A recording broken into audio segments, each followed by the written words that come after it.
Hey, Quickie, let's take a look at how to use your to-do list. So in the left navigation, click on the notification icon, and then you'll see these two tabs. Click on to-do list, and then you'll notice that you have two sections. You have your to-do section and completed section. So as you complete your to-dos, the tasks will be moved to the completed section. So to add an item, you will type in whatever task you want to remind yourself to do. And then you will click plus, or you can press enter on your keyboard. And then as you complete your tasks, simply check off the task.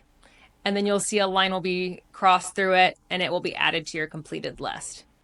If you accidentally complete a task or you want to re-add it to your to-do list, you can uncheck the checkbox and it will go back to your to-do list. And that's it.